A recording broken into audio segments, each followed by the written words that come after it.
This is the One Girl Revolution podcast, a podcast that highlights the stories of world-changing women and girls across the country.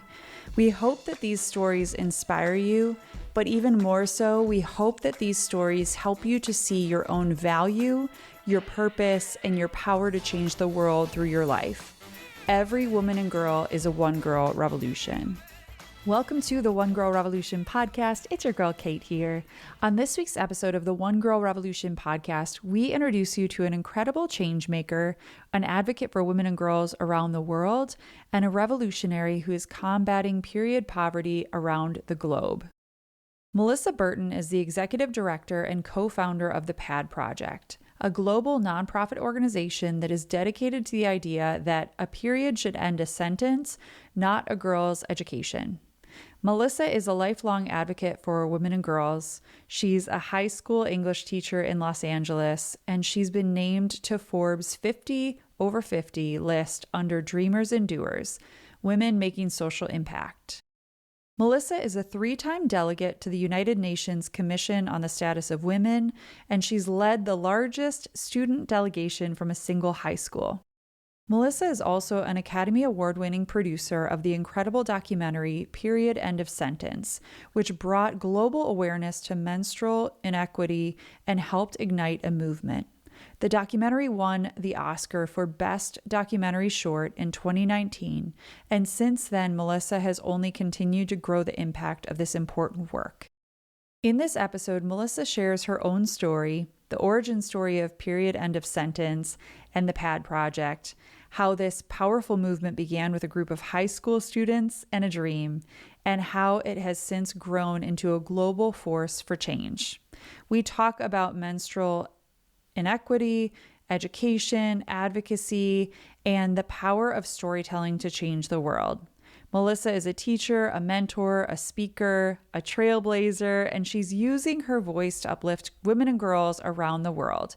So without further ado, here's my conversation with Melissa. Melissa, welcome to the One Girl Revolution podcast. Thank you. I'm so excited to be here. I am so excited to have you on. And like I told you before we started recording, I was just Googling around and stumbled upon the PAD Project. And I was like, how do I not know about Melissa, the Academy Award-winning producer who did this incredible documentary, who does this incredible work about period poverty and raising awareness and supporting women and girls around the world. So I am so excited to have you on the podcast to share about your story and your incredible work. Thank you. I'm thrilled to be here. It's an honor. As I was saying to you, I love One Girl Revolution. I love the energy of that name. Oh, thank you so much. Well, I want to dive into your story. And before we get into the PAD Project, I always like to kind of start with, I love the evolution of us, right? How we're always evolving, we're always growing, we're always becoming who we are created to be. So I want to take a minute and just rewind back to your origin story, we'll call it.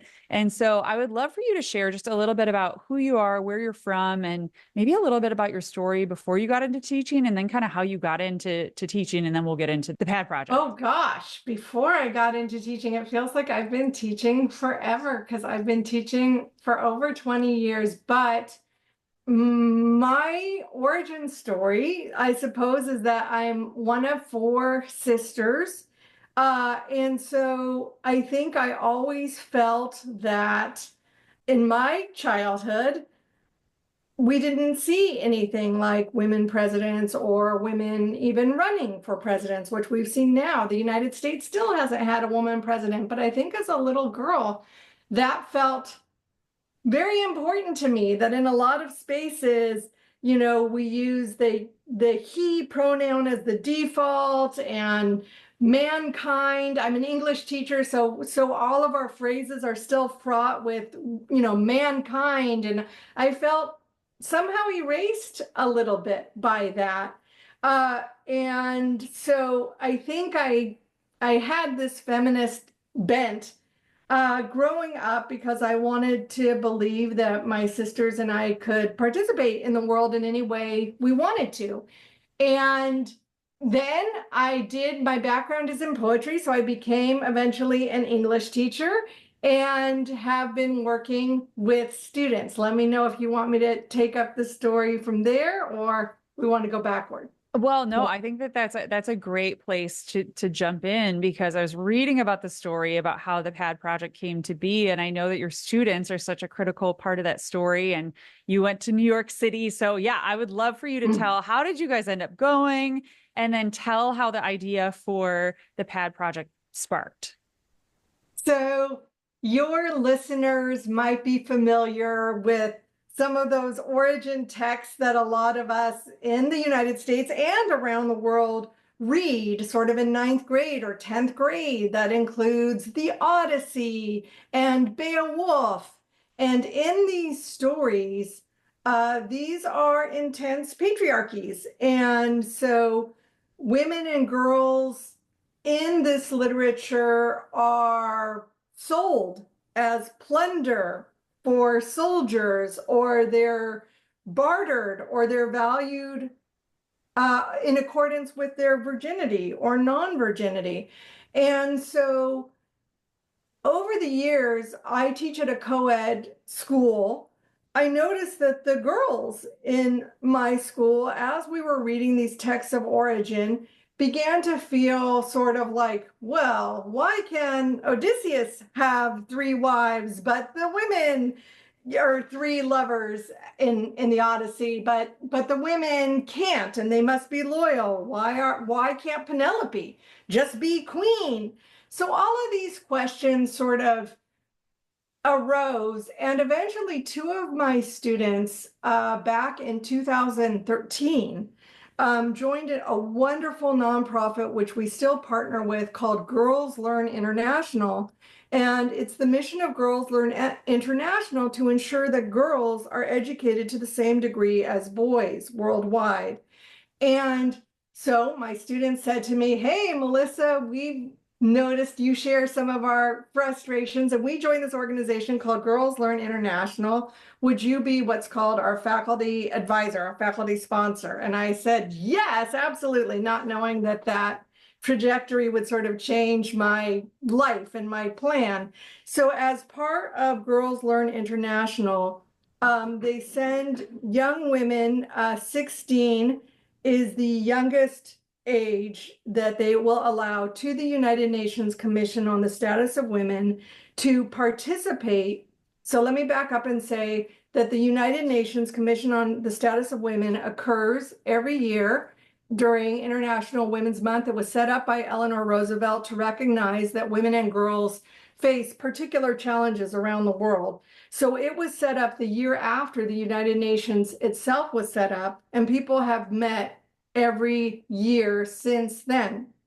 So it is the idea, though, that since girls are so often the victims of many human rights violations, this is violence against girls, child marriage, sex trafficking, lack of education, this happens to girls. The idea is that girls should participate in the Commission on the Status of Women. And so I was lucky enough to actually participate as a delegate with my students in that first year. Since then, it's gotten very complicated, and people from all over the country want to go, but I was lucky. So at that conference, we learned, my students and I had 5 of them with me, that 1 in 4 girls around the world misses school on account of her period. And we were frankly shocked, and also kind of ashamed, maybe, and embarrassed that we had been so privileged and had never thought twice maybe about buying a pad, or what that might be like if you can't afford it, or what people around the world use, that we just were on fire to do something about it. And at that same conference, long story, but cut me off anytime if you want to insert. At that same conference, we learned about a man named Murugan Anthem. He is a brilliant inventor who invented what's called a pad machine. We were in touch with our partner, Girls Learn International School, and we began a 7-year relationship trying to get Morgan Antham's machine to the partner village where our documentary is set. And perhaps because we're from Los Angeles in a film community, we understood the power of film. We thought we're not just gonna fundraise for a pad machine, we want to document it on film to raise awareness about this issue. And this is before period poverty was even a phrase. I don't think that was a phrase back in 2013. Every day, women and girls are changing the world, lifting up their communities, and making a difference. At One Girl Revolution, we are dedicated to highlighting the stories of world-changing women and girls to inspire the world. But we can't do it alone. This year, we're celebrating 6 years of telling these world-changing stories, and we need your help to keep it going. Become a monthly donor by giving just $6 a month in honor of our anniversary. Every dollar, every single dollar fuels our mission, keeping the podcast going, expanding our reach, and making sure these voices and these stories are heard far and wide. If you believe in the power of women's voices and their stories, if you want to be a part of the revolution, donate today. Go to onegirlrevolution.com/donate and be a part of the revolution. Yeah, I feel like even now it's rare that we hear about period poverty. I know that Yes. we covered it on this podcast because it's something that I see in the world where it's like, and I shared with you before about One Girl Revolution. I started this because I saw such a need for women's voices and their stories to be heard and their stories to be told in this kind of space where it's just, that's what I love about podcasts, right? Is, you hear of people that are doing podcasts that are 20 minutes and others that are doing them for 3 or 4 hours. But it really is this authentic space where you can tell the story in as much time as you need. But I think it's also, One Girl Revolution has also become this space where we can highlight the things that we aren't seeing in the media and really kind of push it out there to say, we need to be talking about this, advocating and spreading awareness. And I think, you and your students going to this conference, having your eyes opened to what's going on is something, an experience that all of us need. And so that's why I wanted to have you on this podcast, because I'm like, we all need to be aware of what's going on. And it's not in other countries. It is happening in other countries, but it's also happening in our own communities. And we need to be aware of what's going on. I even was thinking about, as you were speaking, about a story that I saw on Instagram about, and it was somebody telling like a third-hand story, but about this little girl that was on the bus and she had started her period, and this boy went up to her and was like, "Hey, I just noticed like that you have some blood on your pants. Here's my sweatshirt," and gave it to her to tie it around her waist. She was on her way home, and he was like, "You can just give it back to me whenever." And that was such a powerful story as I read it. And I read it a couple of years ago, Melissa, so it's like stuck with me.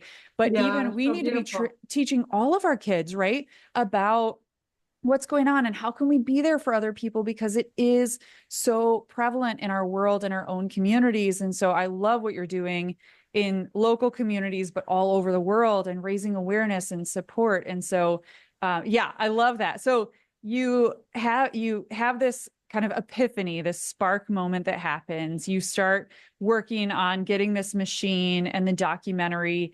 How did that kind of all come together, where it kind of created the magical moment, we'll call it, where you were like, cool, we got the machine, we're also filming this whole thing, and then it became the documentary that it is? So it was sort of a crazy journey. And just in case any listeners are like, what's period poverty? Just to be really clear, period poverty is a lack of access to safe and clean products, to hand washing facilities, safe and clean toilets, and also reproductive education about one's own body. So, okay, but again, and period poverty is sadly healthy and well around the world, not just in low-income countries. Back to your question, how did this all happen? So we started to we knew we were working in partnership with a nonprofit called Action India, also with Girls Learn International and the Feminist Majority Foundation. And also, we wanted to start our own nonprofit, which we decided we would call the PAD Project. We had no clue about hoops that you need to jump through to become a legitimate nonprofit. We had no idea how to make a film. We had no idea how to fundraise, which is a huge part of it. So we asked. And I think maybe one of the good things about being a teacher is that you're not going to always know the questions that students ask. And so you need to get pretty comfortable with not knowing and understanding that you're in a learning space too. So my students and I started asking documentary filmmakers, people who had done nonprofits, hey, we have this idea, how do we do it? How do we do it? And we got a quote that to make a documentary, this was back in 2000, now it was probably about 2015, to make a documentary set in India, probably $800,000. And we were like, oh, there's no way we cannot do that. We had big sales. We made $400. That was huge for us. We're like, there's no way.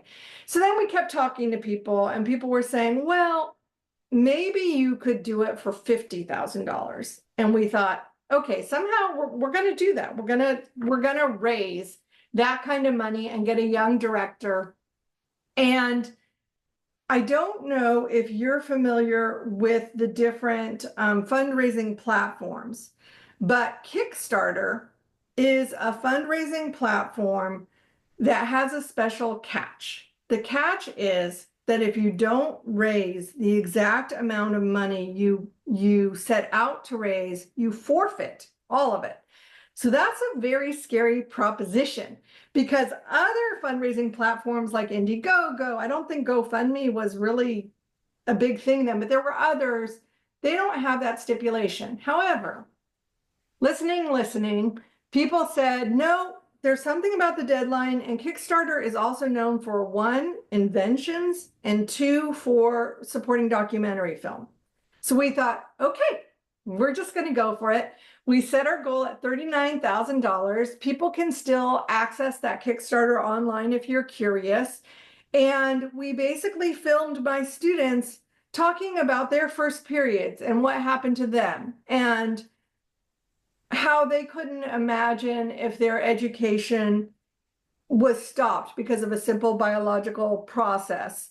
And so we talked about what we were fundraising for, and within 2 days we had reached our goal of 39,000 and became one of Kickstarter's projects we love, which means that our Kickstarter video got more play, and we were able to hire, basically for the price of a plane trip to India, our brilliant young director named Raika Zatopsy, who came along. She was in her last year of undergrad film school, and she came along to direct this project. So it was amazing. And one lesson I took from that is that we have, and we still do, get a lot of pushback for this topic, which to a lot of people feels quote unquote icky, distasteful, gross,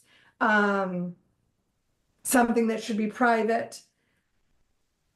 But why could we make that money after 2 days? Well, it's no surprise if you think about it. When you think that half of the world's population menstruates, and the other half of the world's population is married to, or a father of, or a brother of somebody who menstruates, and all of us are here because people menstruate, because menstruation is part of the reproductive cycle.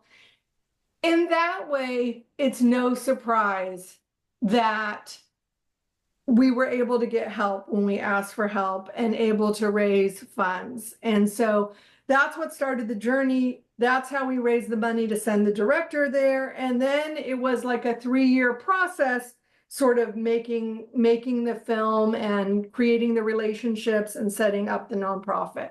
And also fundraising. Yeah, well, people can check out Period End of Sentence. The documentary is on Netflix. Again, it won an Academy Award, which is incredible. Hearing about this young director, like how amazing to start your career out and be like, yeah, I just jumped on a plane and went to India and won an Academy Award. But I I just want to know. encourage everybody who's listening to go and watch it. And it's not long. It's like what, 23 minutes, 25 minutes. So people Exactly. can easily check it out. Please share it. But you said something else, like talking about period poverty. It's so sad that we are still in that place where it's this shameful, awkward thing that people don't talk about. And I remember, not to make this about my own story, but who have listened to this podcast, anytime we talk about periods or period poverty, they hear me tell some semblance of this story. But my mom was raised in the 50s and 60s, and it was in the time when it was very shameful, right? You start your Yeah. period and it was like, go in the bathroom. This is so Yes. embarrassing. Like, don't talk about it. Don't bring it up. Yes. And so my mom went the other way, Melissa, where she was like, let's celebrate. Like, this is amazing. And I kid you not, Awesome, mom. she's amazing. She had a party for my sisters and I with I all, and love it. invited all of her women, all of her ladies friends over. It was so beautiful. And we still have these little journals that she had all the women who were there, right? Like it was almost, it's coming into womanhood, right? And so That's radical. even I I was love it. 12 and my sister after me was like 9, but we were around the same time. So we had a joint party, and then our other sister Delia had a different one. But how beautiful, right? To take this topic and make it into something. It is power. It's powerful for women and girls to share these stories and be like, wow, I'm coming into my womanhood. And so I really want to change that narrative. And I know you're working to change that narrative in this world, because it shouldn't be something shameful. It should be something beautiful and powerful and something to be celebrated. So I just wanted to say 100%. that. Yeah, I love that. Go your mom. That's radical. And she was on the cutting edge of a trend, which I love seeing, which is now um, teens are having red velvet cake parties and period parties. And our second film, Long Line of Ladies, is about an indigenous community in Northern California who actually celebrates periods in a flower dance called the Ihuk. And the whole community gets together and uplifts this girl as she celebrates menarche. And menarche is also a word that's not in our vocabulary, but it's simply the onset of menstruation. It's so beautiful, and I'm glad you brought up the indigenous peoples, because there's so much that we can learn Yeah, from that community. And really, like my mom's celebration of our periods really like stemmed from that. She was a yeah, part of a women's circle, and she was like, we should be celebrating this. And I don't want, she just didn't want it to be what her experience was. And so I think we all can play a role in that. And even like you were saying, like talking about half of our population is menstruating, but also even like men and boys, and like men can be a part of the celebration too, right? They should be celebrated. We all came from, we are here on yes. this earth because of menstruation. So it's something to be celebrated. I want it to, yeah, I want to change the stigma and change the narrative. So Melissa, I want to jump into the pad project. I want to jump back to the pad project. Great. So for people that are listening, what is the PAD project? I know you have multiple facets to it. Talk about the work that you do. And I know it's grown and evolved through the years, but right now, for people that are listening, what is the PAD project's mission? And talk about the great work that you do.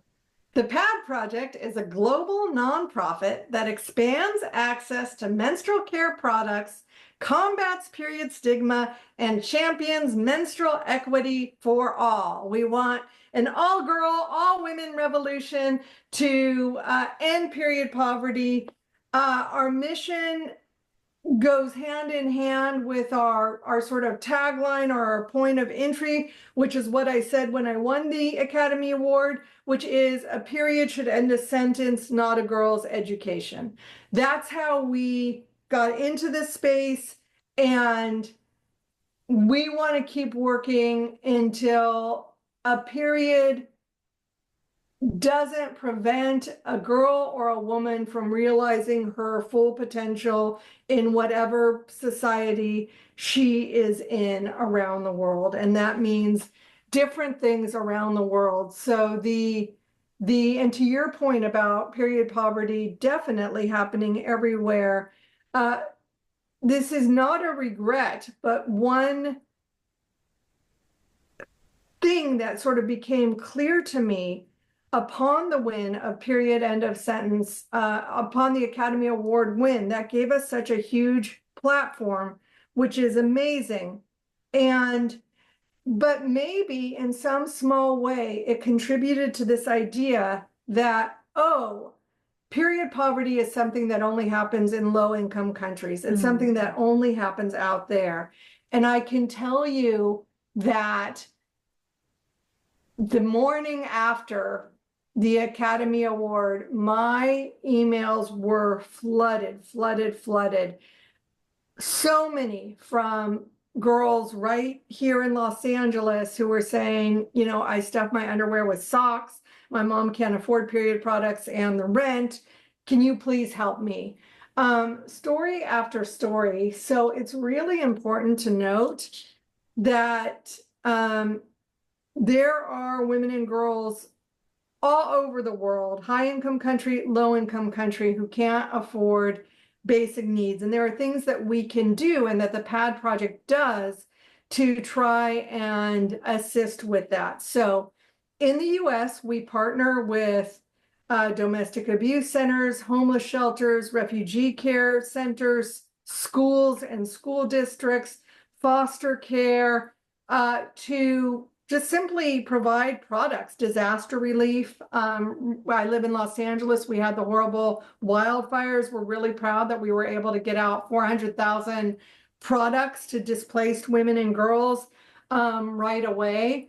And then internationally, we have the pad machines like you see in Period End of Sentence, and we also do washable pad programs, and we also support, even though we're called the Pad Project, we like all safe products, and whatever is comfortable for you personally and your community, we support. So we also have menstrual cup programs, which is a very eco-friendly option around the world. So we are proud to have distributed internationally and nationally over 2 million products worldwide. And we've also employed over, I don't know, several hundred women just either marketing and making pads or distributing. And also, we're very proud that we believe that we have contributed very much to advocacy efforts to do away with the so-called tampon tax,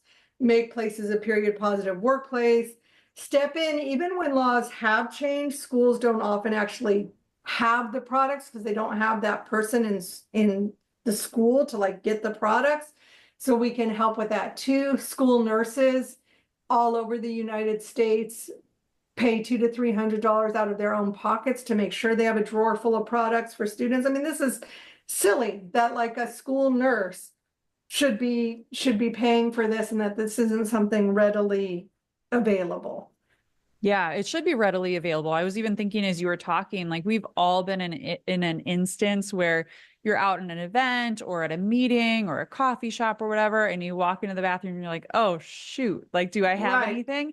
And my favorite thing is when all the products in those just public spaces are just available, right? So it's like, oh, great, look, they have pads available. But I cannot imagine being a kid at school. Like most of the time, I don't like just have products in my purse even. So these kids that are going to school or women that don't have the resources to buy them, they're so expensive, as anybody knows who's buying them. And I feel like they're getting more expensive by the day. And we need to be talking about this, and all of us can be doing something, right? Whether it's we own a restaurant or a coffee shop and making sure that those products are in the bathrooms, or you're a teacher at a school, like finding the resources. And I know there are other organizations or some that are even like local organizations that really try to aid and support those efforts, but we can all do something. Like that's what I think about, Melissa. I'm like, we can all do something to help you for thinking people in our community. Absolutely.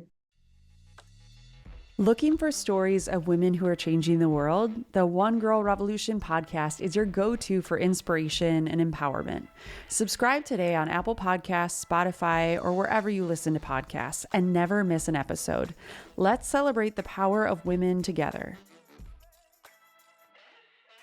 I know there's so many stories that you could share about the work that you do, and this podcast is all about stories. So I would love, Melissa, if you could share a story or two of maybe someone who's been helped through your incredible work with the PAD project. Maybe some story that like really kind of you feel like illustrates the power of the work that you're doing.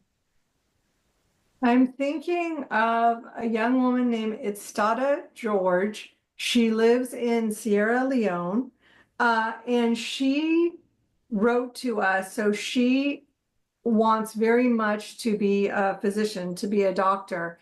And she's in like grade 11. The schools don't exactly match up with our years, but picture a high school student, and you have to take a certain exam to qualify to go to med school. And she is a very brave woman, young woman, because she was really sort of bucking the trends of her village and insisting that she wanted to go to school instead of get married and all of this kind of stuff. And her family also heroes because supporting her in that when that's a big risk in villages where traditionally the men are the money makers.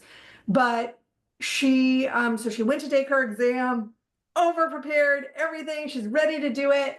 And she bled through her uniforms and had to forfeit her place on the exam because it was just whatever. And interestingly, we had started a PAD project with an organization called Sierra Leone Rising, and the PAD project were partnering. So she was able to reach out to us. So we were able to kind of put in a letter of request, and now she's on her way. She's was able to, like, we were able to expedite that process of her missing that exam and taking it. And she shares her story, and not only now is she a physician, but she's a huge advocate to end period poverty around the world. And she's amazing. So she came to mind just now. Yeah, and I know there are so many stories and we all know people that have been through similar things. And I think a lot of us have also been through the scenario, right? Where you're Yeah, like going to something, you're like, oh, great. Like I didn't bring a change of clothes. Like, what do I do in this scenario? And it's so exactly. important for us to support one another and support our sisters. And also, like I shared that story of that little boy, like that was just so profound to me. I Like love that. whoever the parents are of that boy or family or sisters or whatever, like they trained him right to be A there and be hundred supportive. percent. So I know that the PAD project has grown and evolved in so many different ways. And even like looking at the stats on your website, and you're serving people every single day. So I'm sure that those Yeah. stats just continue to grow. You have accomplished so much in a few short years, really. But where do you hope that the PAD project goes from here? And what is the impact that you hope to make, Melissa? Well, I think thank you for that question. And I think it's the hope of every nonprofit that if if the work goes so well, your nonprofit no longer needs to exist, right? So writ large, our vision is to end menstrual stigma, period.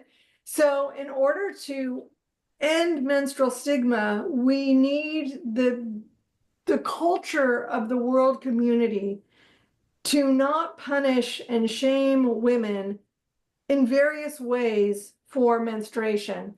And if the communities of the world were to embrace menstruation as a normal process worthy of all people learning about it, men and boys, worthy of products so we can get safe management to handle it, worthy of listening to women and girls' voices when they have medical conditions that are not really, studied and researched to the degree that they should be, but people suffer with things like PCOS, endometriosis, fibroids because they think, oh, just all periods are this way. And no, that's not true. That simply comes from this history of women sort of living with it. And so to go back to your question, the PAD Project would like to see a world in which, the full scope of womanhood from menarche through menstruation to menopause is accounted for in a fair and equal way. It's fascinating to me that we've been menstruating since the beginning of the human race, and were it not for menstruation, which is part of reproduction, if we don't menstruate, we lose the ability to have children. And yet this movement for menstrual equity, menstrual justice, is really in its infancy. And that's pretty fascinating. And that goes back to that earlier point where we have so many societies that are based on patriarchal views, which, once you have a patriarchal, my favorite line in the documentary may be when Suman, the one who has the pad machine in her house, says, in a patriarchy, things take time, but we'll get there. Women's issues take time. I think that's so true. It's such a beautiful answer, and there's such a need for the work that you're doing. And so I think that it's so important for all of us to jump on board and support what you're doing. And that's what I love about this podcast. I always say that the free and easy way for anyone to support something or spread awareness, raise awareness, is just to follow and share on social media. Absolutely. And so I will be sure to put your website and all your social media links so people can continue to follow and just share. They obviously can donate and do all of those things. So let's get into that. How can people support your work, and how can they get involved in what you're doing?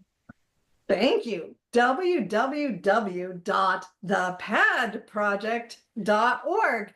And on our website, you will see a page, how we help and how you can advocate. And just as you said, raising awareness, that's always welcome and so needed.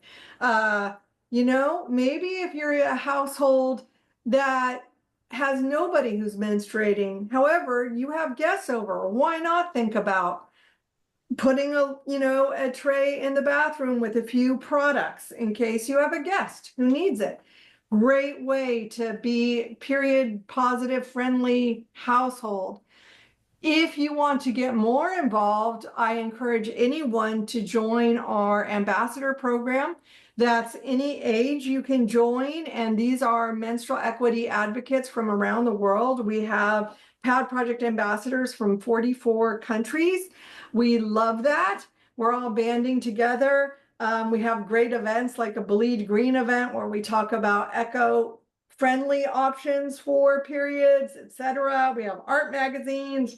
So there's that. You can host a screening of Period End of Sentence or Long Line of Ladies or another film at your place of work or at your school or just in a home. Great idea. Menstrual Health Day is May 28th. Big day of the year for us. Exciting. And of course, donations, big, small. It's very interesting. I talked about that moment at the Academy Awards, and our director, Rika Zatop, she said, I'm not crying because I'm on my period. I can't believe a movie about menstruation just won an Oscar. And then I followed with A Period Should End a Sentence, Not a Girl's Education. And I think because it was so surprising to the usual fare of Academy Award watchers that on that one night, because basically we were in the hole financially because we did finishing funds for the film. We were like, but we had gotten our nonprofit status. But because of that night and because of the sheer amount of small donations, $10, $5 from countries around the world, we were able to get the seed money that started us out. And it was really amazing. And so, yeah. It's been incredible just to learn about your work, and I can't wait to continue to follow everything that you're doing. And you've accomplished so much, and I can't wait for people to follow along with everything that you're doing and get involved and share all of your posts, and we will, of course, continue to stay in touch with you and continue the drumbeat of promoting the incredible work that you're doing. But I have kind of a personal question, I guess, for Sure. you, Melissa. If you could get to the very root of why you do what you do every single day, why you care about this, because I know there are days that it's you see the positive side of it, but you're also seeing a lot of really heartbreaking situations and stories, and hearing these really heartbreaking stories, and also running a nonprofit is no easy feat. So I know it's a lot sometimes, but if you could get to the very root of why you do what you do, what the driving force is every single day, what would you say that root is? That's such a sweet question to ask. And I think it goes hand in hand with another question people ask me, like, why are you still teaching? How can you still teach and run a nonprofit? And well, first of all, I have help running a nonprofit and all of that, although our staff is small. But to go back to that question, the root of it for me is that I think every day walking into a classroom, I teach high school. And so students usually have had their periods, but not all, because students I teach are 15, 16. So they've usually just started having their periods. And so they're also at this point where they're learning who they are academically and intellectually, and learning what their strengths are, and learning what their ideas are that they can bring to the table, and how they read something and how they learn about something. And so for me, it just felt so sad to imagine that this blossoming physically, to cut off the intellectual part, that why are we stopping girls' education right at the moment when they're intellectually blossoming as well? And so the idea that around the world a period would stop girls from coming to school, when I see the value of girls and their minds and their thinking, and we need their voices in our world, when I see that cut off, that's what inspires me and motivates me to keep going. Well, you are raising up an army, truly. I know that you are such an example to your students, to everyone who's a part of the PAD project, through the documentaries. There's so many people that you have been such an example to, and I know you'll continue to be an example to them. You are truly a one girl revolution, and I'm so honored to have you on this podcast. But who is a one girl revolution in your life? Who is a woman or girl that inspires you? And I also know that there are a lot, because you work with so many incredible women. I'm used to saying like all my students, but since you said one girl, I just had the opportunity to go to Guatemala with the PAD project. And there was a young woman, Veronica, who is about 12, 13. And she wanted to be a veterinarian. And she wants to be a veterinarian, and I think she will. And she was saying that in her family, when some people get sick in the house, it's up to her to be the caretaker. And so sometimes, because she has elderly parents and she has younger siblings, so she doesn't always get to go to school because she is caretaking for her family. But she's got these big dreams, and she's determined that however long it takes, she's going to be a veterinarian. She loves school. She loves going to school. And she was very vocal about, during that time of the month when she has her period, she knows that it's still important to go to school anyway, even though many of her peers where she lives do not. She's determined. So Veronica in Antigua, Guatemala, is my one girl revolution of the day.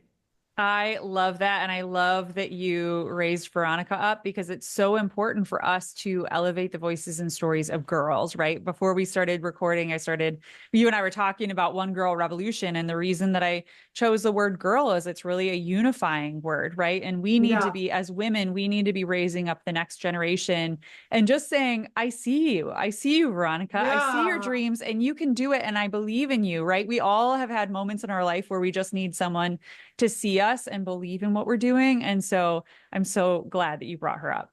That's incredible. 100%. Go, Veronica. I gotta tell her. Yeah, we'll have to send her this Legit. podcast Yeah, because she can exactly. share it with all her friends. Melissa, the last question that I always end this podcast on, and I'd like to ask you, is if you could leave women and girls around the world with one message, what would it be? I would say your period is a source of strength, not shame. Periods are to be celebrated, not hidden. Your getting your period means you are healthy, strong, and yeah, never be ashamed. It is a source of power and we need to start treating it that way. And I think Yeah. it's even a mindset thing. We all need to treat it that way too. So I'm just so grateful, Melissa, to know you, to know the PAD project. Thank you so much for being on the One Girl Revolution podcast. And thank you for all the incredible work that you do. Thank you, Kate. It's been an honor to be on One Girl Revolution, and let's have a go period revolution, period positive Woo! revolution.